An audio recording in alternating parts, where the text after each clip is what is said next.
Okay, guys, hit it. Please welcome our next speaker, Kunal Vyas. Woo! Hit the confetti. Confetti. There you go, brother. Thank you.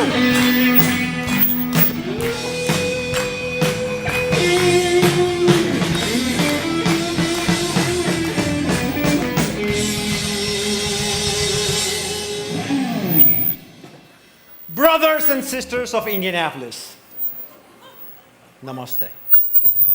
Salam alaikum. Ni hao.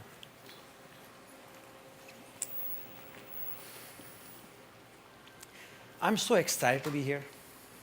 Not only compassion is my favorite subject. I'm almost 40. I'm married for 10 years. I have 3 kids. I'm in the life where my wife don't listen to me. My kids don't listen to me. People at work don't listen to me, and somehow you paid to come to listen to this. I am so excited. Ooh, so excited to be here. Thank you for coming here. It's so cold outside, so thank you. Before I talk about compassion, I really want to give a credit to my family, some individual people. You will see the picture in a minute. My Guruji, my father, my mother, my brother, my sister, some close friend, some neighbor who took care of me when my mother was not around, my wife who is taking care of my sick child tonight. And the biggest credit goes to my grandmother. To me, my grandmother, she's a compassionate queen. Compassion is in her DNA. And I guarantee you today, she's fasting for one of her grandchildren, for their better health, better life. Hopefully, she's not praying for my 4th children. Yes, I'm done, grandmother. I'm good. 3 is good. All right, so let's talk about compassion. It's fine, I got it. Let's talk about compassion. Before we talk about compassion, there's a spelling of compassion. If you take the last letters, P-A-S-S-I-O-N. Oh, there you go. There you go. Stop for a second. So my Guruji, my sister, my brother, my mother, my 3 boys. You know what they want to do today before I left? They say, Daddy, can we have a snow fight? And I have this suit on. And I say, why not? I was covered in snow. You know what? Because that's to me is compassion. That's important. Anyway, my grandmother, she's a compassionate queen. All right, let's talk about compassion. And before we get into compassion, I'm going to talk about passion. The reason why is passion is so important in our life. Have you ever felt passionate about something? Right? It feels a burning desire to do something better for yourself, better for your family, better for your community. That's what passion feels like.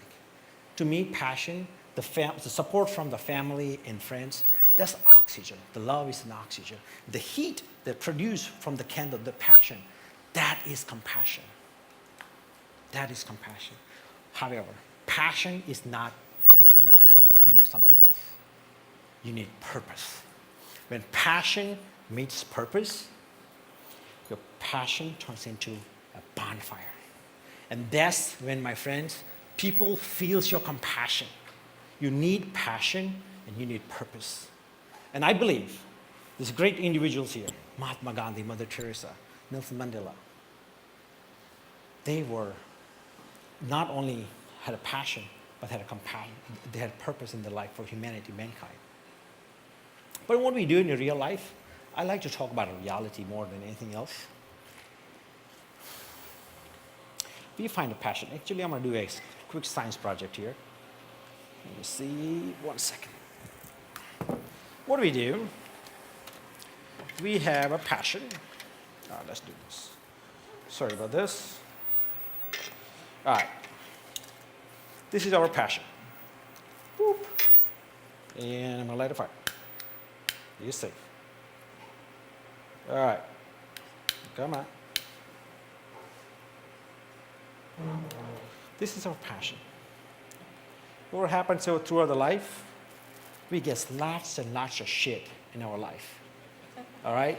And what do? We try to block it. Instead of fighting, what do?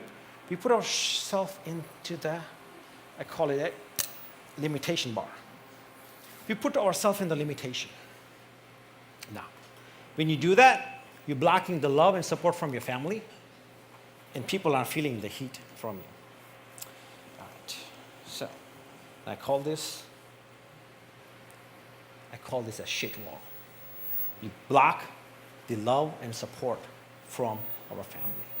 Now, this is something easy. We can all break through this. We have a way to do it. But the reality I'm going to talk about, many people out there today, you know what they've done? They couldn't figure out to get out. You know what they did?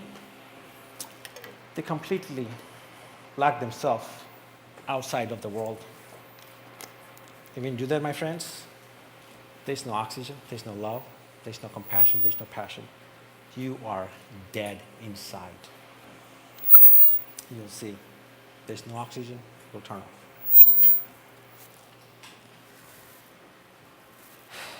When you're dead inside, you're no good to yourself, you're no good to your family, and you're no good to the community. It reminds me a great quote from Dr. Wayne Dyer. You do not attract what you want in life, you attract what you are. And guess what? If you're a zombie, if you're dead inside, you're going to attract people like you. And that's sad. So we have too many people in the community today that are dead inside. They're affecting the community as well. You know how we kill the zombie? In the movie, you know how they kill the zombie? They shoot them in the head. And this for real. And this is for a reason. And I believe as well, they shoot them in the head, and I want to shoot them in the head with enlightenment. That's the key. Enlightenment. All right. Next time I story, the reason why I talk about enlightenment and all this stuff, because I've been affected by some dead people. They had no feelings, they have no understanding between bad versus good. So I'm going to share a story about my life. It's not a very pretty story, by the way. It was June 2007, 1:55 p.m. A friend of mine called.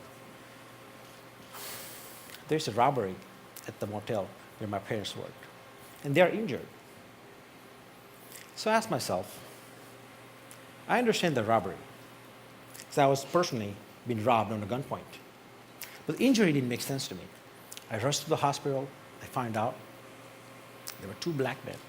And I'm sorry, I'm using the word black for a reason. There were two black men. Not only they took the money, they broke my father's nose, and the worst.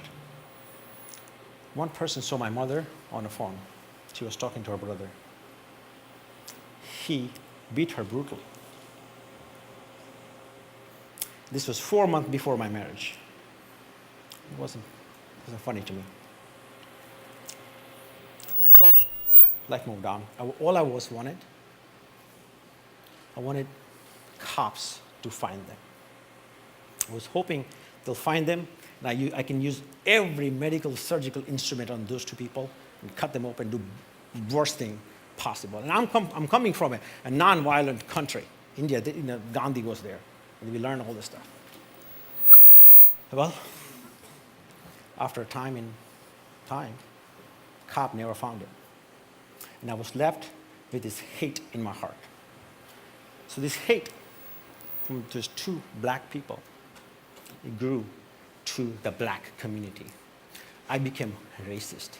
I became prejudiced.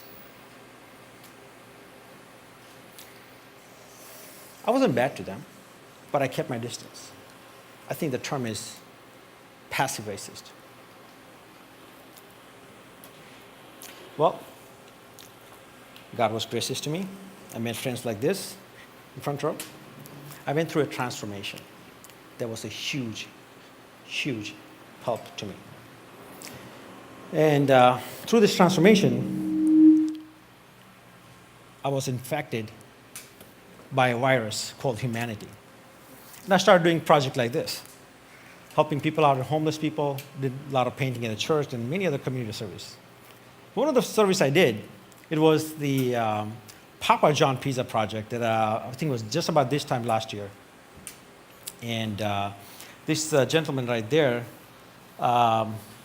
he was a homeless person, but he didn't just came and eat the pizza. He helped me out. It was like almost 1 hour. At the end, he ate the pizza with me. And you know what he said? I have not had Papa John pizza since he was 14-year-old. I was there to cause shift in their heart. Guess what? He caused the shift in my heart that day. So that is to me is important. Now, this word I want to talk about is after that shift, a lot of things changed. And one of the things changes, I started meditating. And one thing I'm going to tell you, that once you go through a transformation and you become little humanity and all this stuff, life doesn't change. People don't change around you. You still get lots and lots of shit in your life, okay? People still be mean to you. People still hurt you. That doesn't stop. But through my meditation, I learned one day, what ticks me off is, it wasn't the black people. What ticks me off is blackness in people's heart, darkness in people's heart. And that's where I wanted to cause a shift in the world. Because in our community today, it's important, it's needed. You know, this year we have had a great moments like Black Life Matters, Blue Life Matters, Gay Life Matters. But in my opinion, I think only movement is important. It's Bright Life Matters. Awakened Life Matters. That is important. At the end, I want to say this. Humanity is my race, and compassion is my religion. If you are dead inside, if you're a zombie today, try to figure out the shift. Try to figure out your shift that helps you to come out. So do yourself a favor. Don't die as a zombie. And don't let anyone die as a zombie. If a guy like me can find a time for enlightenment between dishes and diapers, I'm sure you can too. Thank you very much.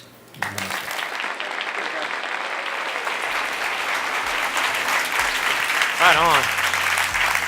Thank you, Kunal. Sorry for the technical difficulties, but he handled it, right, guys? And I respect his wish to change the world, right? That's right. We're going to all do that, right? Together? That's what it is. Walk the talk, and you and everybody else. That's what it is. Thank you, man. Thank you so much. Okay. All right. Let's hear it, band. Let's make it right.